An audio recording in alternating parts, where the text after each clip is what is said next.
We now want to look at the acid-base properties of salt solutions.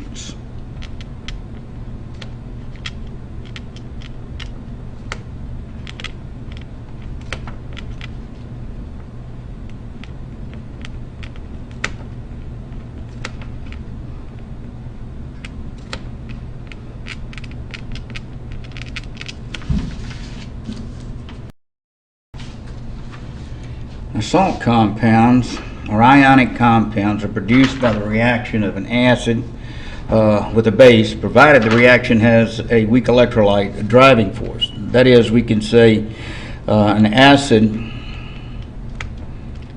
plus a base produces a salt plus weak electrolyte.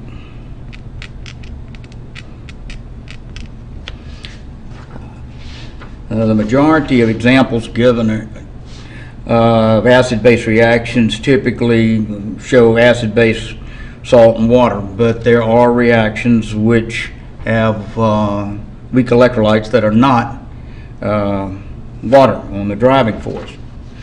A couple of issues about salts.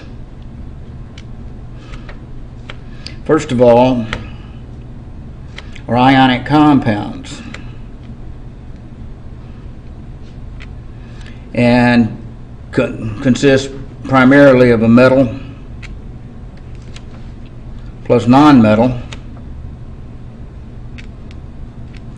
except for ammonium type derivatives, ammonium salt derivatives.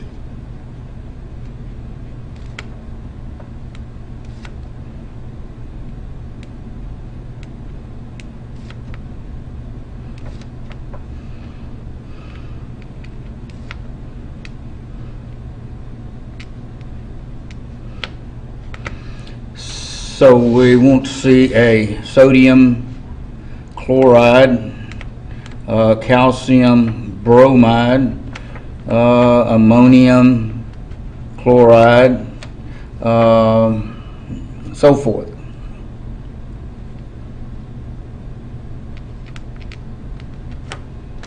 As examples. Also, it's very important to understand that salts, when in aqueous media, ionize 100%.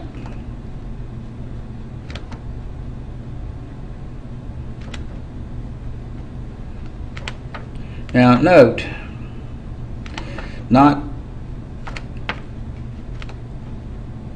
I'd say not all salts have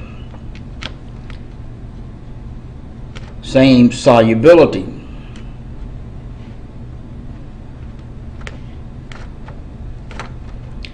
But whatever dissolves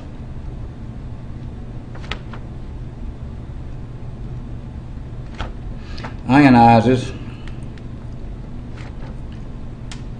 100%.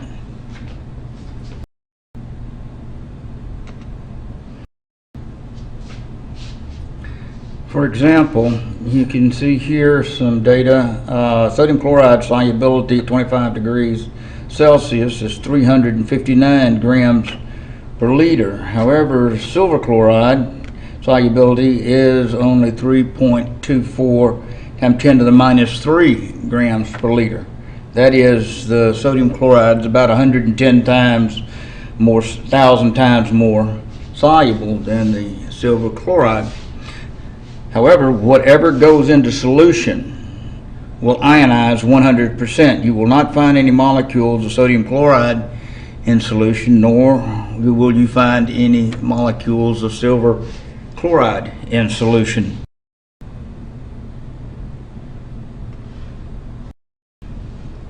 Now I want to list 4 general types of acid-base reactions that will produce salt and water, and each of the salts will have a different effect on the pH at the equivalence point of each of the reactions.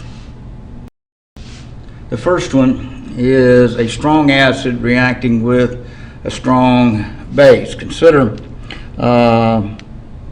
HCl plus sodium hydroxide in aqueous medium going to sodium chloride plus H2O, like this. Now, upon reaction at the equivalence point, all you have is sodium chloride in solution. So we look at sodium chloride in aqueous medium. Will ionize 100% and produce sodium ions and chloride ions, like this.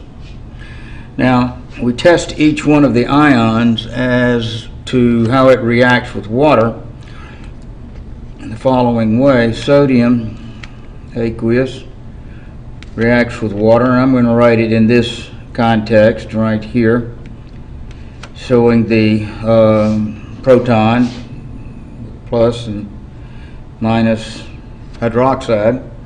The cation sodium will certainly attract anions.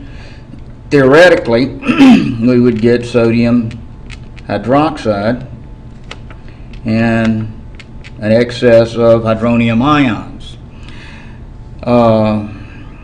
And chloride would attract the positive proton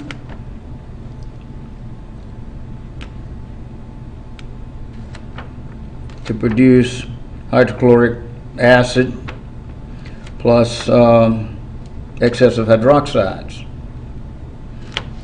The problem is the sodium hydroxide and hydrochloric acid are both strong electrolytes and prefer to remain 100% ionized.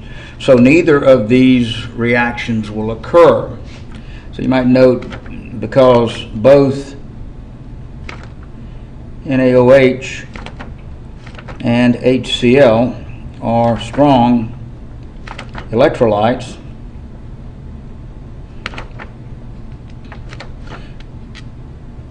they will remain 100% ionized in water. Therefore, neither ion from sodium chloride will undergo hydrolysis.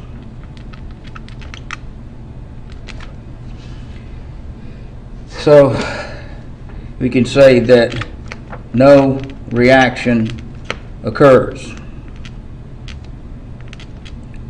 from either of these, so we can just simply X those out. So what accounts for the pH at the equivalence point of a strong neutralization, strong acid, strong base neutralization? Autoionization of water. So if we look at water reacting with itself, we find hydronium ions plus hydroxide ions only. And at 25 degrees Celsius in pure water, we find this to be about 10 to the minus 7 mole per liter in hydroxide and 10 to the minus 7 mole per liter in hydronium ions. And by calculating the pH, minus log of the hydronium ion concentration, we find a minus log of 10 to the minus 7 mole per liter will give us a pH of 7 for a strong acid, strong base neutralization.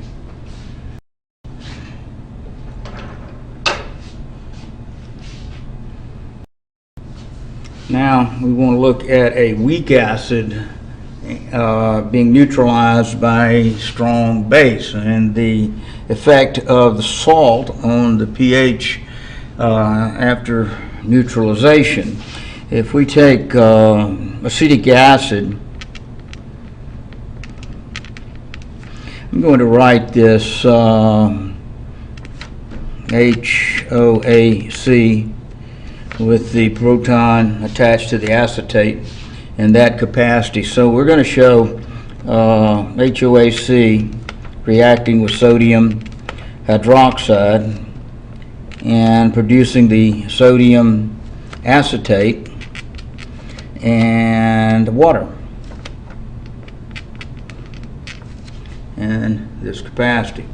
Now at neutralization you have sodium acetate in solution, which a salt,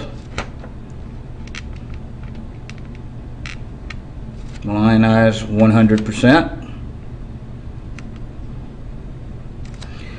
to produce sodium ions and acetate ions. The next step is to test each one of the ions reaction with water and see if we get a weak electrolyte or a strong electrolyte. If we get a strong electrolyte, then we conclude no reaction is occurring at that point. If we get a weak electrolyte, the weak electrolyte will certainly have an effect on the pH at the equivalence point. So let's test sodium first. Reaction with water,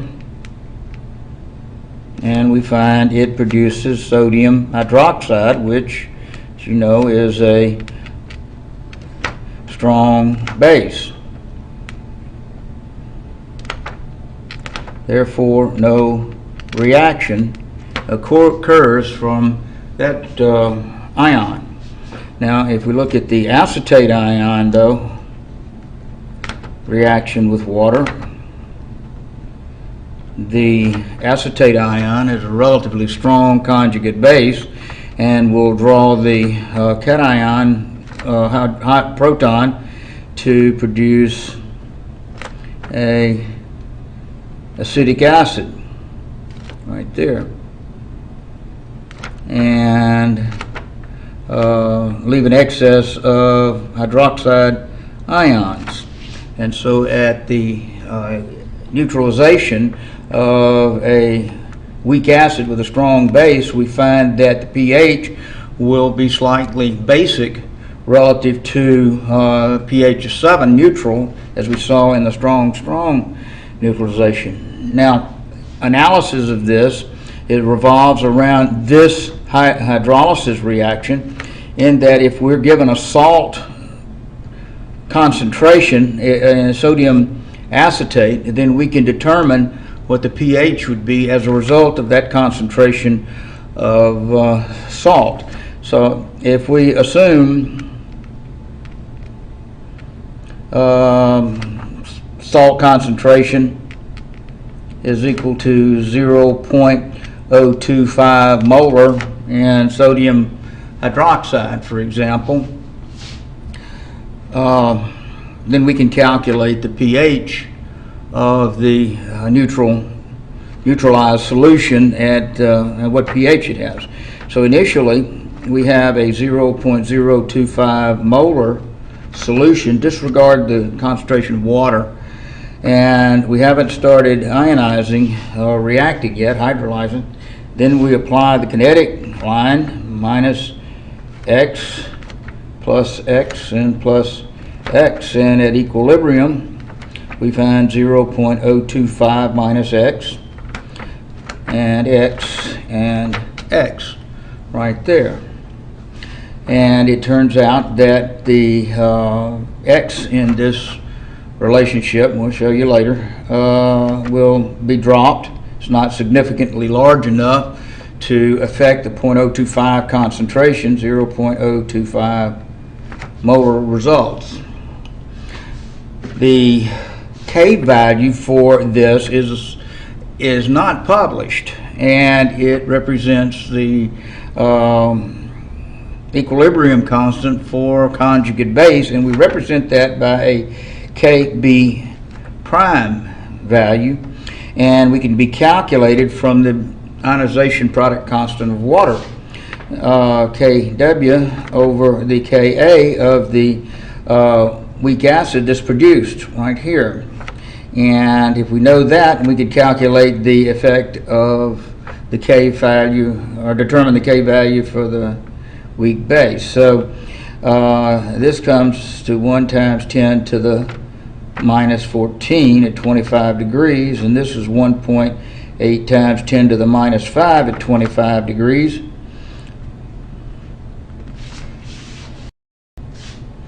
Okay, this will give us a Kb prime of 5.6 times 10 to the minus 10. So this does not show a large extent of reaction, so this more or less justifies dropping the x on the 0.025 minus x right here. Now, from this hydrolysis reaction of the acetate ion, we can construct the Kb prime for the acetate to be HOAC, acetic acid, times the hydroxide concentration divided by the acetate ion concentration that we began with, and of course is the salt concentration, and that will be equal to the 5.6 times 10 to the minus 10. Go ahead and show this. The acetic acid and the hydroxide are in equal amounts, so that can be listed as x squared, and this is the salt concentration that we started with, 0.025, and we insert the Kb prime, and we get that. Solving for the x value unknown is also solving for the concentration of the hydroxide delivered or formed, and giving us the square root of 0.025 times 5.6 times 10 to the minus 10 moles per liter, giving 3.74 times 10 to the minus 6 moles per liter in the hydroxide ion. Now from this we can calculate the hydronium ion, the POH, or the pH of the system, and we'll calculate the POH, work through that avenue. It's a minus log of the hydroxide ion concentration. This is minus log of 3.74 times 10 to the minus 6 molar, and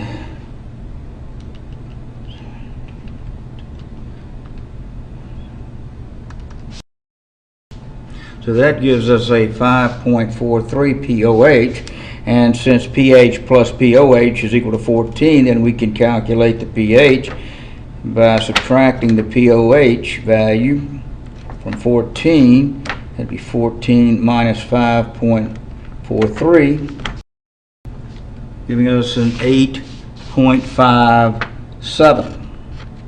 You can read that. And 8.57 is certainly in the basic range. Okay, now we want to look at the third type of acid-base reaction at equivalence point that involves a strong acid and weak base. So let's take hydrochloric acid plus ammonium hydroxide, and produces ammonium chloride, and again the driving force is water. Now at equivalence point, the ammonium chloride ionizes 100%, so we look at that.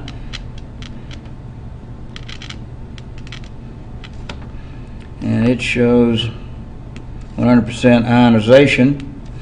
Ammonium ions plus chloride ions right there. Then we test each one's ability to undergo hydrolysis, see if it forms a weak electrolyte. If it does, then we know that that ion will affect the pH at the equivalence point. If not, then there's no reaction. Let's test chloride first and see the outcome. Chloride reacts with water theoretically to produce HCl plus an excess of hydroxide if it did happen.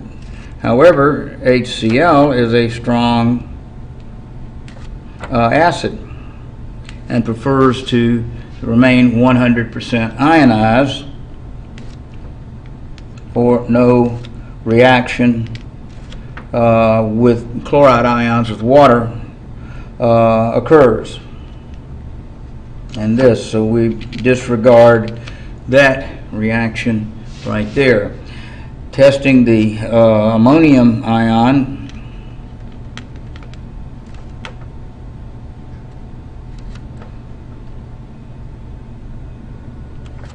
we find that the cation will certainly attract the hydroxide ion and form ammonium hydroxide aqueous and an excess of hydronium ions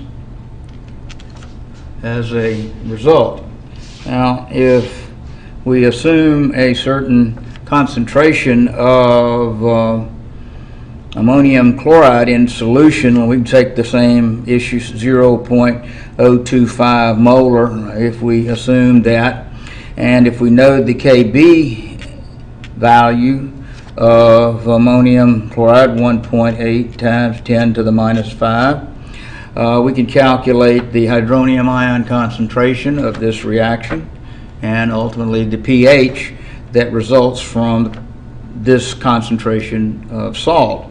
Initially, we'll say that we have 0.025 molar, again disregard the water, and we have 0 and 0 before ionization or reaction occurs. The change, the kinetic change, would be a decrease in concentration of the ammonium, an increase in concentration of ammonium hydroxide and hydronium ions. So at equilibrium, which I should indicate that, 0.025 minus X and X and X. As we showed earlier, the K value for this type of reaction would be extremely small, and therefore we can justify dropping the X without causing error. 0.025 molar at equilibrium. Now, the same issue, Ka times Kb equals Kw, which allows us to calculate the Ka prime for the cations. Cations produce Ka prime, conjugate bases, anions produce the Kb prime.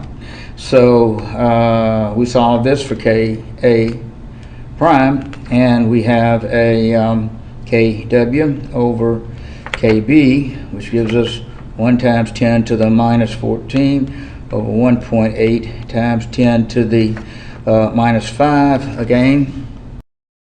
So we get 5.6 times 10 to the minus 10 for the Ka prime. Well, Ka prime is the equilibrium expression for the hydrolysis reaction. So we can write Ka prime to equal ammonium hydroxide times the hydronium ion concentration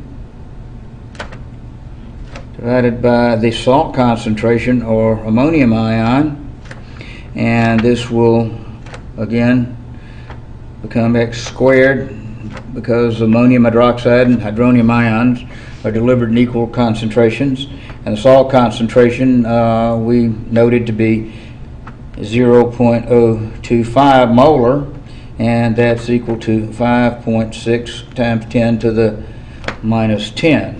So we solve for X, which is the hydronium ion concentration, which will be the square root of 0.025 times, bring it down here, 5.6 times 10 to the minus 10 right there, and that'll give us an hydronium ion concentration, 3.74 times 10 to the minus 6 concentration for the hydronium ion. So I'm just move over here and do our pH calculation, minus log of the hydronium ion concentration, minus log of 3.74 times 10 to the minus 6. Move that up just a little, and that's going to give us a 5.43 pH, which is acidic at equivalence point. And if you can see that, the equivalence point, 5.43. Now, and to summarize this, you can generalize the effect of the salt at the equivalence point based on the acid-base reaction. A strong acid, strong base will always give you a pH of 7, because the salt ions do not undergo hydrolysis with water, and so for a strong titration or equivalence point, the pH is dependent on the autoionization of water only. However, if you have a weak acid and a strong base, the ions, the conjugate base of the salt in the generated in this reaction is strong enough to abstract hydrogens and leave an excess, form a weak acid, leave an excess of hydroxide ions, and a pH greater than 7. And for a strong acid and a weak base, the ammonia derivatives will absorb the hydroxides from water, forming a weak base and leaving an excess of hydronium ions in the solution and a pH of less than 7. Okay, now I want to work a few problem examples of salts in aqueous solution. We'll begin with sodium benzoate solution, 15.15 molar, and has a Ka value of 6.3 times 10 to the minus 5. So we don't have the acid-base reaction. This is the result of the acid-base reaction. So we'll be starting with ionization of the sodium benzoate. We'll just indicate that as shown here in aqueous solution, and that will ionize 100% to sodium ions and aqueous, and the benzoate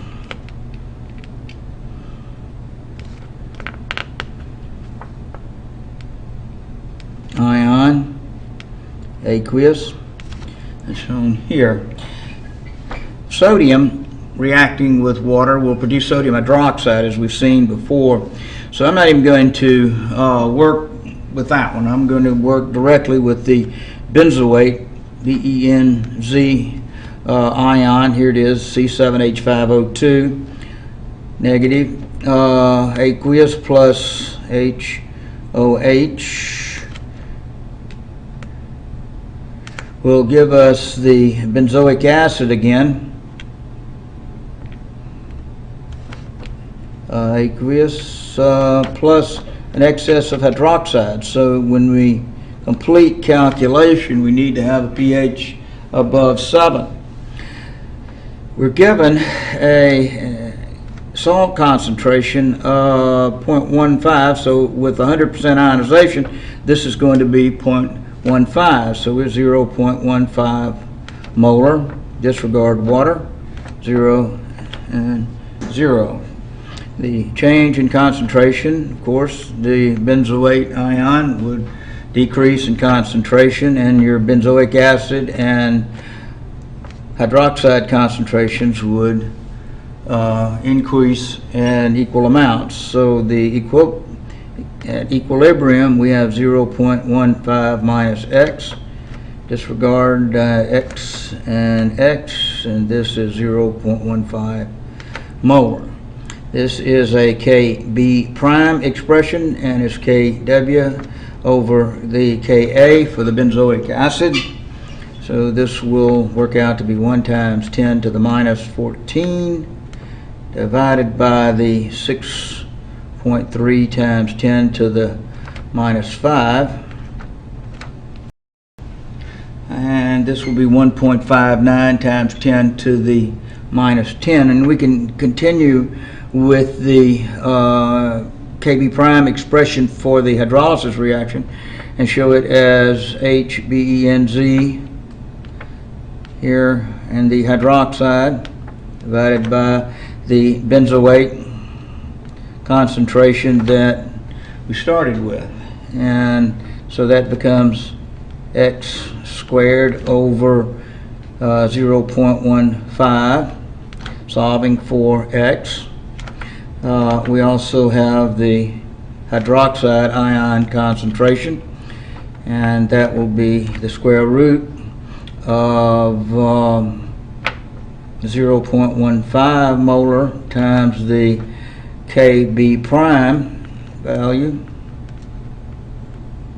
And that will, of course, be in moles per liter for the hydroxide.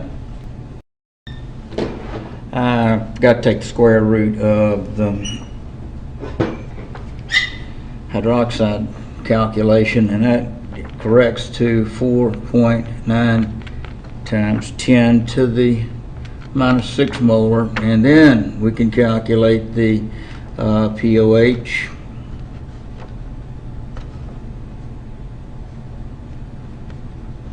Minus log of 4.9 times 10 to the minus 6. That was a little better. 5.31. And from here we can get the pH to equal 14 minus 5.31, which is 8.7. For the pH equivalence point based on a 0.15 molar sodium benzoate.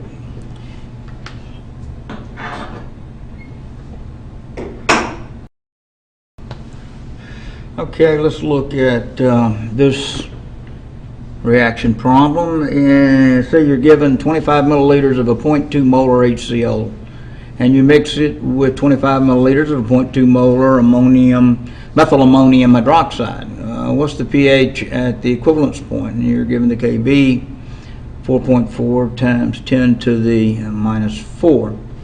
Now we need to first determine the concentration of the methyl ammonium hydroxide at the equivalence point after the reaction of the HCl and the methyl ammonium hydroxide. So if we were looking at this reaction, let's come over here and say 25 milliliters of 0.20 molar HCl aqueous plus 25 milliliters of 0.20 molar methyl ammonium hydroxide.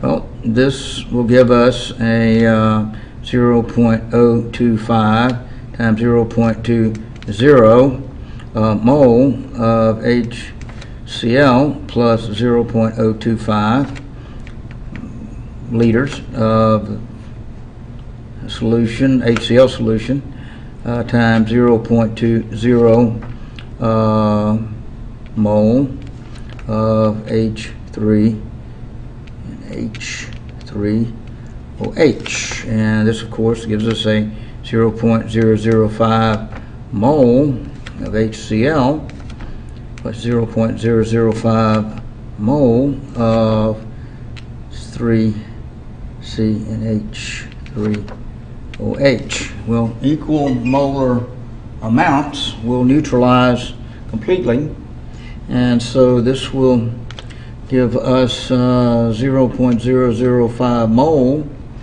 of H3C NH3Cl salt in aqueous solution.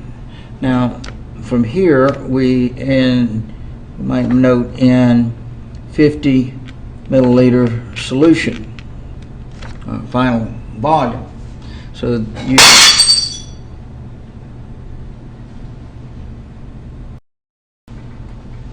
okay, so from this we can calculate the concentration of the methyl ammonium chloride in solution in moles per liter.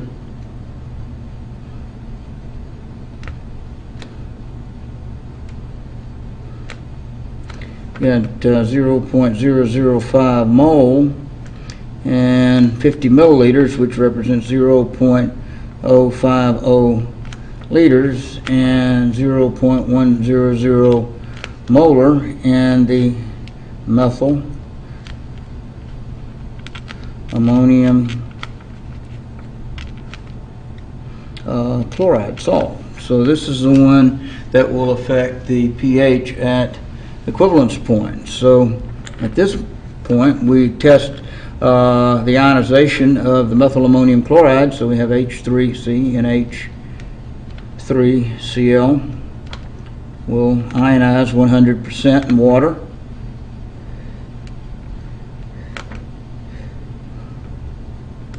Plus Cl minus aqueous. Of course, that's aqueous as we listed. And if we tested the HCl reaction with water, we'd find that would form theoretically hydrochloric acid with an excess of OH.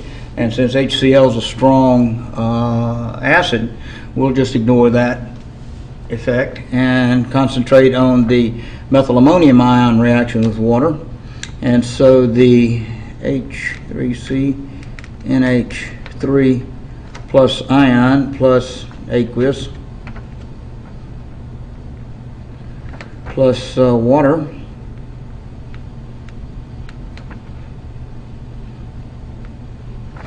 will attract the hydroxide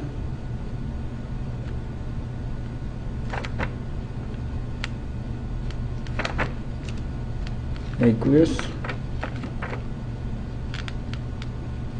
and leave an excess of hydronium ions in solution. Initially, we were given concentration of 0.1 molar, 0.100 molar. Disregard that, and it will ionize an X and X at the equilibrium. So now this being a cation, we want to calculate the Ka value, or a Ka prime, from Kw over Kb, and that's 1 times 10 to the minus 14 over 4.4 times 10 to the minus 4, and which is 2.3 times 10 to the minus 11, and that's equal to the equilibrium expression,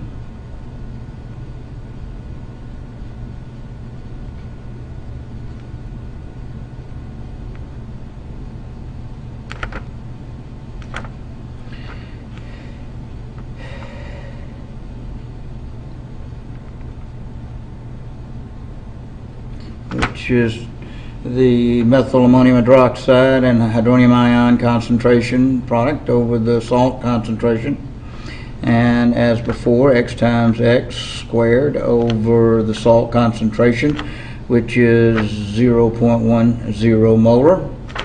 And so we solve for X, move this up to here, and X is equal to the hydronium ion concentration, square root of 0.10 times 2.3 times 10 to the minus 11. Of course, that comes out in, and that comes out 1.5 times 10 to the minus 6 molar. The pH is calculated directly from minus log of the hydronium ion concentration, which is minus log of 1.5 times 10 to the minus 6. And this gives us a 5.8 pH value. At the equivalence point, when we mix HCl and the methyl ammonium hydroxide together, so you can see how it shows up in the weak base strong acid as being in the acidic range. Okay, one last comment on acid-base titration reactions. You can see the effect of the salt at neutralization, or the equivalence point, when you compare titration curves. Here is a curve of a strong acid and strong base, and the equivalence point in this one is shown to be 7 at a what we call a volume at equivalence point of base that is sufficient to neutralize the strong acid in solution. And when you compare this to the weak acid and strong base, you can see how we started a little higher on the initial pH for weak acid, maybe around 2.5, 3. But the equivalence point neutralizes somewhere around 9 for this hypothetical example, but this is pretty common for most weak acids, and proceeds on up into the base range. But at any rate, the pH is greater than 7 that you would have seen back here in the strong acid, strong base titration. Okay, finally, for the weak base strong acid, adding a weak base into a strong acid, we find a very rapid increase in pH. It will find the equivalence point below 7, most of them around pH of 5, as it has a excess of hydronium ions and will result in a pH less than 7. Now for a final comment about acid-base titrations. If you are working with a weak acid and a weak base, the titration, the weak electrolyte with a larger K value, will dominate the hydrolysis, and you'll find that if the Kb is greater than the Ka, the pH will be greater than 7. If the Ka is greater than the Kb, the pH will be less than 7. And that's as far as we're going to go with that example. So next time we will be getting into the common ion effect and buffer systems.